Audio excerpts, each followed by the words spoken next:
One of these three men is a professional gambler who has never had a losing day in his life. What is your name, please? My name is Donald Harris. My name is Donald Harris. My name is Donald Harris. Only one of these men is the real Donald Harris. The other two are imposters and will try to fool this panel. Gene Rayburn, and appearing all this week on the panel of the daytime version of To Tell the Truth, Sally Ann Howes, Ralph Bellamy, and Dina Merrill. On To Tell the Truth with your host, Bud Collier. Thank you very much. Thank you and welcome once again to Tell the Truth. Brought to you this week by the makers of Dristan Nasal Mist, the new decongestant spray for relief from miseries of sinus congestion and colds. Gene, it's a great pleasure to welcome you to our show. Thank you very much, Bud. I'm very happy to. I feel very close to this show, even though it's my first time, because 6 or 7 years ago, the predecessor format to this show was tried out in my living room. We had a lot of fun, but it didn't work. It's working now, though. It's working now, fine. And Ralph, you're starring in a Westinghouse Presents, isn't it, in the very near future? Yes, just completed it on tape. When does it come up on the air? This Wednesday, the 20th, from 10 to 11 on CBS. Hey, we'll be watching, believe me. Now, panel, would you all please open up your envelopes, take out your affidavit cards for the first time, and follow along as I read. I, Donald Harris, am a professional gambler. I play only roulette. I gamble about 4 hours every night, and my winnings average $10 an hour. While I am working, I take regular 5-minute breaks and never drink anything stronger than coffee.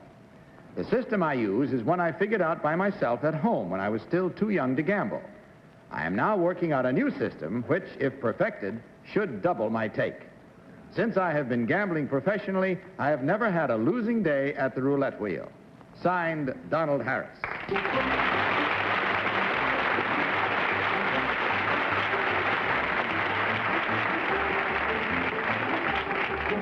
Very well, panel. You've heard these three gentlemen all claiming to be Donald Harris, professional and successfully so, gambler. Let's start this first round of questioning with Ralph Bellamy. Ralph? Number one. I guess it would be interesting to know where you play roulette professionally. I play in Reno and Las Vegas. Las Vegas.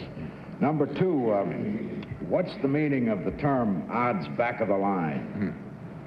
I'm sorry, I don't know. Number three, what is the meaning of odds behind the line, odds back of the line? Number one, would you know? It's the wrong game. Well, let me see. In 21, number one, I have to assume you know something about other gambling games. Do you stand or draw to 16? You may never know. Dina? Goodness. Number two, what nest egg do you start with on your evening or daytime, whatever it is? Is it evening or daytime? Do you do this all day? Depends. Sometimes day, sometimes night. I start with about $1,000. Every day? Number three, there is a legal limit outside the United States where one can or cannot gamble. Do you know what that is? No, I don't. Do you, number two? No, I don't. I don't gamble. Number one? No, I don't. You don't know anything about gambling ships, number one? No. Number two? Nothing. Three? Goodness. Strictly landlocked lovers they are. Gene? Number two, if you're a professional gambler, what are the odds of our guessing which one of you is the... We can get a little side bet going here. About 4 to 1. 4 to 1, all right. If I put one chip on one number and it wins, how many chips will they pay me? Depends on the size of your bet and depends on what number you put it on, whether it's red or black. Number three, if I put one chip on a number and it wins, how many chips will be returned to me? 35. Do you agree with that, number one? Yes, I do. Now, what is the little ball made of that the croupier spins around? Do you know? Number one? Sorry, number one. Sometimes it's made of plastic, other times ivory. Sally Ann? Number one, what are the gambling laws in New York? for roulette. I don't believe there are any laws in New York. Number 2. I just want to know if I can do it here, that's all. Number 2, is gambling allowed in London? I don't know about the outside of the United States. Number 3, do you have to have a license to be a professional gambler? No. Number 1, do you agree with that? Yes, I do. Number 2, do you agree with that? Yes, I do. That's good. Planning to take up a new career? I'm not so sure if I do agree. Well, that's all the time we have, so get your ballots and pencils in hand, and will you mark them right now, please, in the course of voting? And without consultation, vote as you do for number 1, number 2, or number 3. Team of challengers will, of course, receive $250 for every incorrect vote. All set, all ballots marked? Wow, you're fast on this first round. Gene, which one did you select? Well, number 3 doesn't look like a real riverboat man to me. Number 2 gave me a wrong answer, and I really didn't ask any questions of number 1, so I voted for him. It's a gamble. Sally Ann, which one is your Well, I choice? voted also for number 1, and the only reason I can give is I have a little dice here underneath the panel, and it came out 1. It did. The hard way. Yeah, I'll say that's making a point the hard way round. I voted for number 1. I have a feeling we didn't ask the right questions. I think the information was mainly on roulette, and it's just on a hunch. I'm going with number 1. And Dina? Well, that makes it unanimous, but I'm also with number 1. Number 3 doesn't have that kind of look that a professional gambler ought to have, I don't think. Number 2 didn't know about the 35-to-1 odds on 1 chip. I don't know very much about roulette. But number 1, somehow. All right, let's see whether the somehow is right or wrong and find out which of these 3 gentlemen is the real winning professional gambler. So will the real Donald Harris please stand up?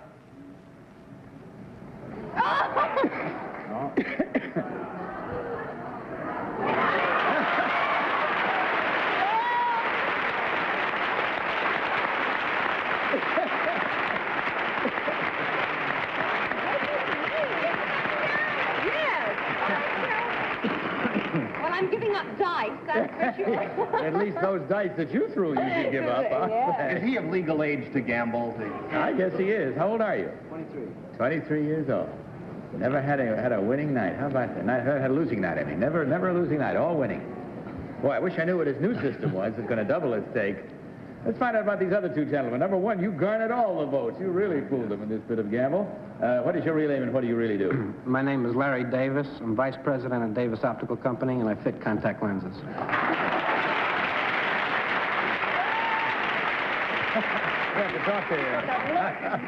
Number 2, your real name and what do you do, please? My name is Rod McEwen. I'm a published poet and a twist singer, currently appearing at the Versailles, Trudy Heller's Versailles in New York.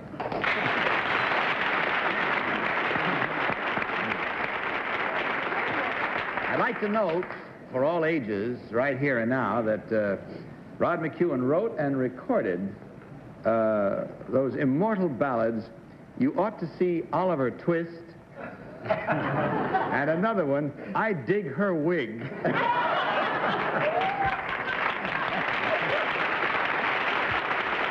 Well, in checking up the score on our own tote board here, we find there were 4 incorrect. At $250 each, gentlemen, that's not a bad evening's fun. You must admit, that's $1,000 to divide among you. And also, of course, you'll receive a gift package of the fine products from the makers of Tristan. We thank you very much, even though you didn't share your secret with us. Good night, and God bless you. Panel, let's meet our next team of challengers.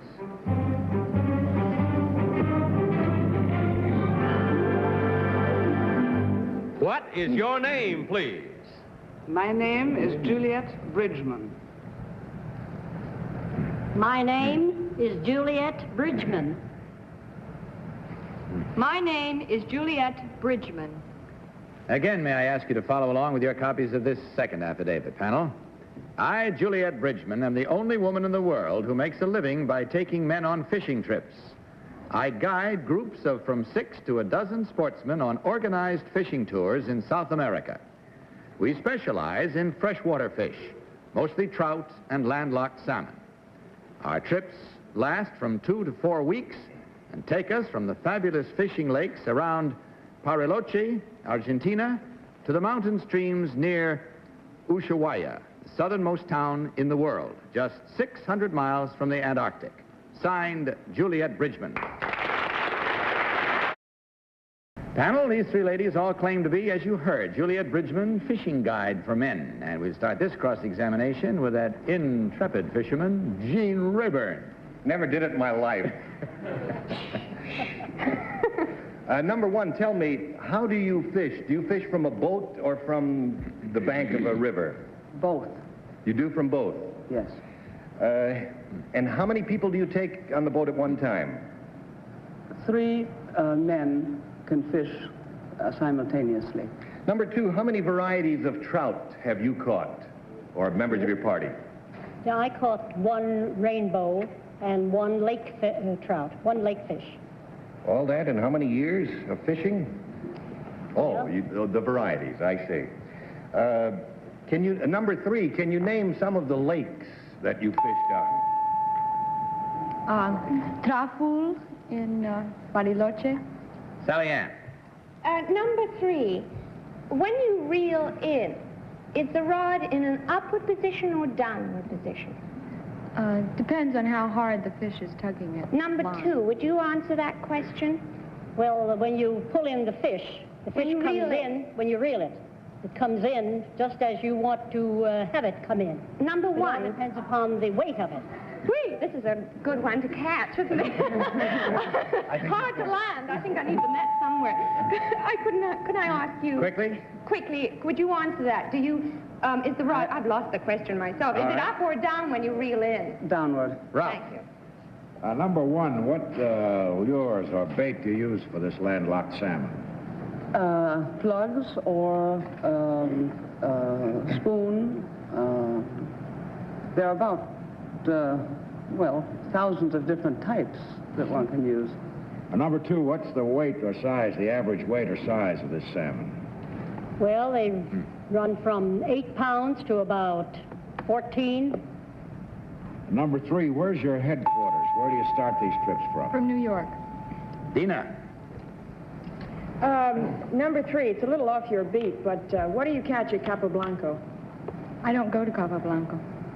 Number 2, do you know Capoblanco? We don't go there. I know that, but do you know where it is and what you catch? No, I don't know. I'm Number not 1? familiar with it. It's in Peru. Yes, And what do they you fish catch? tarpon and marlin, I believe. Yes, thank you. Number 2, do you catch, kill, or trap a salmon? Hey, that's all the time we have. That's one salmon that gets away. So will you kindly mark your ballots right now without any further questioning and, of course, without consultation. And vote as you do so for number 1, number 2, or number 3. All set? Okay, Gene, which one this time? Number 2, and I'll tell you why. Because I've got it all figured out. You would expect us to choose either 1 or 3 with, the beautifully coiffed hair and the fair skin and all that, instead of number 2, who looks more like an outdoor type lady. But going beyond that reasoning, you see, I picked number 2. She's the one. Sally Ann. Mine's going to sound simple after that. I chose number 1 because I don't know anything about fishing except that I found it much easier to get the fish when the rod was down.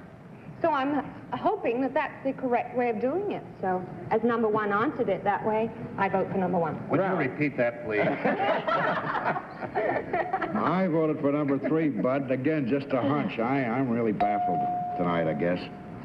Dina, what is your choice? I voted for number 1, Bud, because she did know where Capoblanco was, and anyone who's interested in fishing as such would know something about saltwater fishing besides freshwater. All right, there we have it once again. The fly has been cast, and so has the die. And we're about to find out which one of these ladies is the real leader of fishing expeditions. So will the real Juliette Bridgeman please stand up?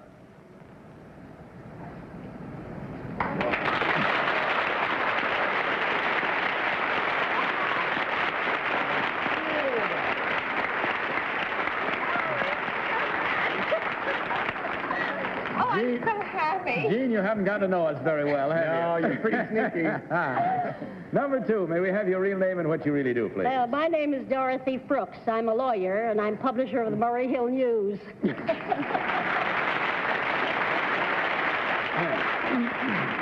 Ever do any fishing? Yes, I have done some fishing. But not a great deal. No. Number 3, your real name and what do you do, please?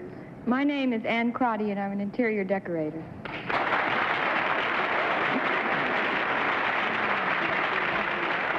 Ever had occasion to put any fish up on the wall in interior decorating?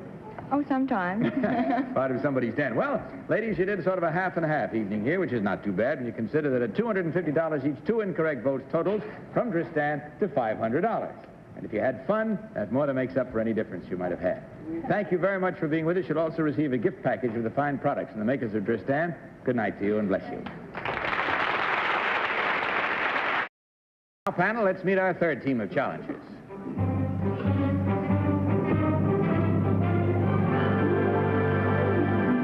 What is your name, please?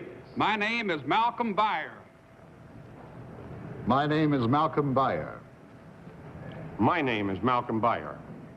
Once more, panel, will you direct your attention to your copies of this affidavit? I, Malcolm Beyer, deal in rare and exotic foods. My customers include the most exclusive restaurants in the country, and my market is the world. Before adding a new item to my catalog, I investigate it thoroughly and personally. Such investigations have taken me to all 6 continents. I will have nothing to do with fad foods, but concentrate on legitimate delicacies such as iguana tail, kangaroo haunches, hazel hen, Scotch grouse, ptarmigan, fresh caviar from the Caspian Sea, and reindeer tongue from Norway. Signed, Malcolm Beyer.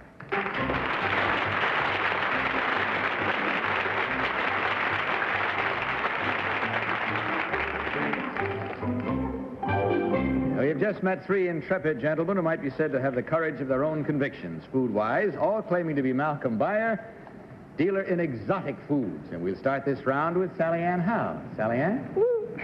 Number 1. What is a haggis? It's a fish. Number 2. What is a haggis? A haggis is a fish. Number 3. What is a haggis? It's a sheep belly. What is it made of? Number 3.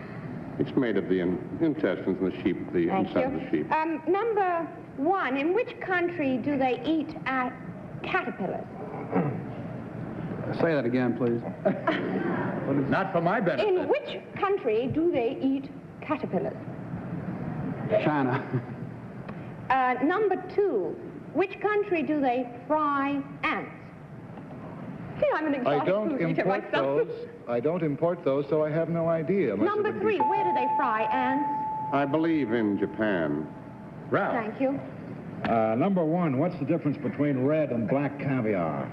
Well, red's not a caviar. It's a roll. Number 2, of all these exotic foods, which is the most in demand? Well, in this case, caviar, black caviar. Number 3, where is all your food prepared and canned, and what label does it bear?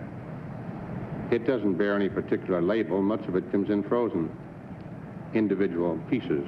Where? To where? To New York. New York. Number 1, what restaurant around the world uses the most of these exotic foods? In the United States, probably the 21 Club in New York. Dina. Number 1, you said earlier that red caviar is a roe. You mean black caviar is not a roe? I thought No, it black was. caviar is a fish egg, and the red caviar is actually a roll out of the fish.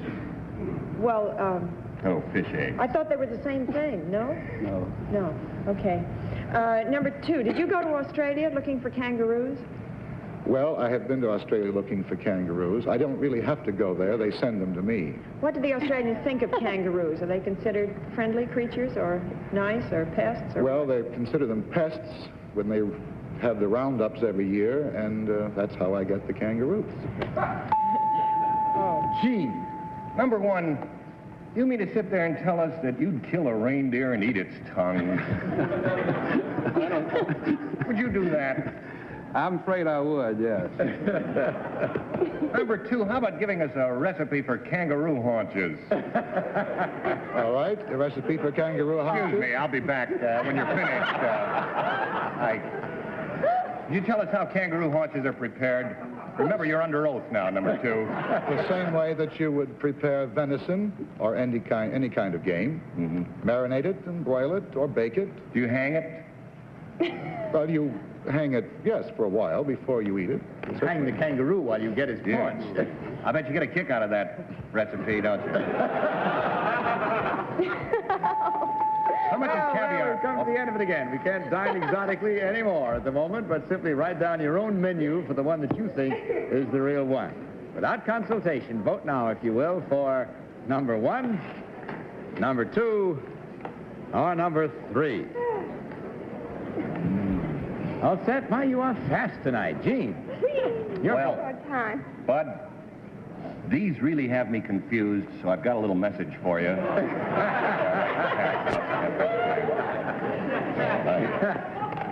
I vote for number 2 because he's got such a beautiful head of hair. What can I tell you?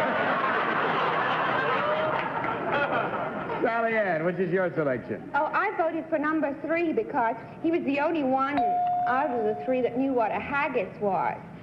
And I was very impressed with that, and I hope I'm right. Ralph. Number 3, for the same reason, haggis. They were all very good, but I had to stay with number 3. Dina? The same. Oh, thank goodness I just... And for the same reason? And for the same reason. Same reason. All right, there we have 3 for 3 and 1 for 2 and none for 1. Let's find out how right or wrong we are right now as we learn which one of these gentlemen is the real dealer in most exotic foods. Will the real Malcolm Beyer please stand up?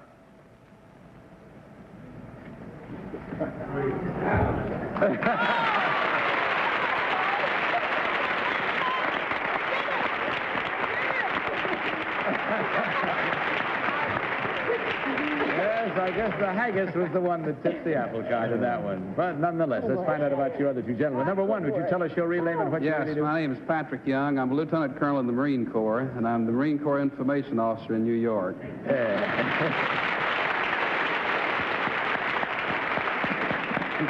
And number 2, your real name and what you do, please. My name is Wade Barnes, and I'm Vice President of Orbit Film Distributors.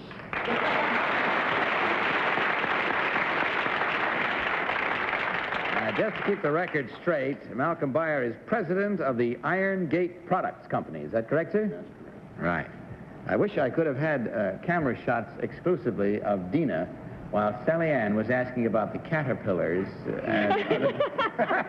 Your expressions were really out of this world. We were talking about it in the dressing room. That was so funny because Dina was in Australia, and I said, did you ever eat caterpillars? Just by chance. I was the one who had eaten the caterpillar. You have? Yes. Oh, yes, that was right. But you were... Spanish caterpillar. Well, let's see how we stand here now. 1, 2, 3 correct this time. Only 1 incorrect, $250. But if you had a laugh or 2, you gave us a good time, and we thank you for that, gentlemen. Also, from Dristan, you will also receive a gift package of their fine products. Good night to you, and bless you all. I didn't mean to tease you, Dina, believe me about that, but it's so funny. You know how people do react to a visual thing like that? And I think, especially us performers, we do it a little more. But you tasted every morsel of those horrible things, and you didn't like any of it. We should have had you get up and do a bit of the twist when we talked about the twist, Gene. I understand you're real good at that. No, not really, Bud. No? No. You know, when you get to be an aging juvenile like me, you don't go for the twist and all these crazy new dances. Well, it was nice having you with us. Thank you, Bud. As it was with all of you, and bless you all for giving me such a good time always. Good night, Bud. That's about it. Good night, panel. Good night, Bud. I want to say that today we started our daytime series of To Tell the Truth. And as a matter of fact, Sally Ann was on our panel, and we'll be right along there with Mimi Benzel, Barry Nelson, Sam Levinson, all the rest of the week. So be sure to join us each weekday at the same time and see our show. And, of course, every Monday night, back here with us next week, too, okay? Bud Collier saying good night from Dristan and reminding you to tell the truth. Good night, everybody. To Tell the Truth is a Mark Goodson, Bill Todman production.